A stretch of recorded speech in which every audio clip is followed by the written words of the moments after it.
Hello बच्चों, आज हम पढ़ने जा रहे हैं टू ब्लॉक सिस्टम। क्या है इसमें, आइए देखते हैं। यहाँ दो ब्लॉक आपको दिख रहे होंगे, एक M1 मास है, एक M2 मास है। M1 M2 के ऊपर रखा हुआ है। नीचे की जो सरफेस है वो फ्रिक्शन लेस सरफेस है। क्या है? Friction less surface, FLS। But M2 और M1 के बीच में फ्रिक्शन फोर्स है, जिनके फ्रिक्शन कोफिशिएंट्स आपको μs एंड μk दे रखे हैं, और साथ ही आपको एक एक्सटर्नल फोर्स दे रखा है जो कि नीचे वाले ब्लॉक पर लग रहा है। अब क्या करना है? सबसे पहली कंडीशन तो ये बनती है कि यदि दोनों ब्लॉक साथ साथ मूव कर रहे हैं तो दोनों का कंबाइंड एक्सेलरेशन क्या होगा। आइए स्टडी करते हैं। कंडीशन नंबर 1 क्या है वो? If both blocks move together. तो आप समझ सकते हैं कि दोनों ब्लॉक एक ही ब्लॉक की तरह बिहेव करेंगे, क्योंकि दोनों एक दूसरे के रेस्पेक्ट में मूव नहीं कर रहे हैं।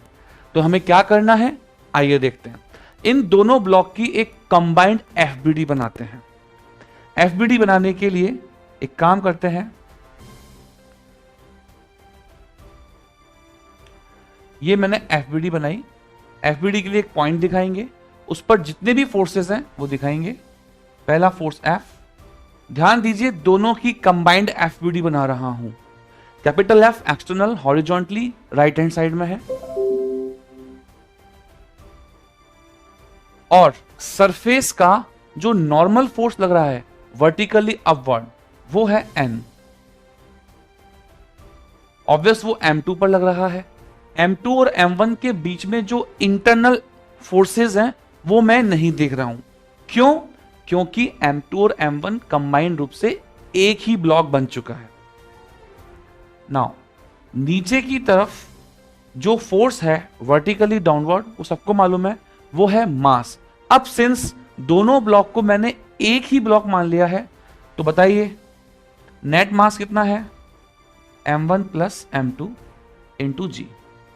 बताइए क्या M2 पर कोई फ्रिक्शन लग रहा है? नहीं, क्योंकि नीचे की सरफेस क्या है? Friction less surface. तो अब क्या करना है हमें? नीचे की surface, that mean horizontal surface, M2 पर तो कोई फ्रिक्शन फोर्स लगाएगी नहीं, तो ये केवल 3 फोर्स होंगे जो इस ब्लॉक पर लग रहे हैं। तो अब बात करते हैं, यदि केवल 3 ब्लॉक लग रहे हैं, 3 फोर्सेस लग रहे हैं, तो क्या इन 3 फोर्सेस के अंदर ये बॉडी मूव करेगी? यस, क्योंकि राइट हैंड साइड हॉरिजॉन्टली एक फोर्स है, राइट। हाँ, वर्टिकली फोर्सेस बैलेंस हो सकते हैं, क्योंकि वर्टिकली डायरेक्शन में कोई मोशन नहीं हो सकती, क्योंकि जो हमारा एक्सटर्नल फोर्स है वो तो हॉरिजॉन्टली है। तो क्या हम ये लिख सकते हैं? Vertically force upward N equals to M1 plus M2 into G। ये हमने वर्टिकल डायरेक्शन के अंदर न्यूटन सेकंड लॉ लगाया, that mean net force is 0, और you can say in other words ऊपर का फोर्स बराबर नीचे का फोर्स। नाउ अब क्या करना है हमें? आगे का फोर्स बराबर नेट फोर्स इक्वल्स टू लगाना है हमें MA। Net force equals to MA, yes, but in horizontal direction. क्या हम हॉरिजॉन्टल डायरेक्शन में एक ही फोर्स लगा रहे हैं? यस, हॉरिजॉन्टल डायरेक्शन में केवल एक ही फोर्स है, जो कि है F। ठीक है, तो net force equals to MA होता है सेकंड लॉ से। तो नेट फोर्स कितना हुआ? F equals to MA।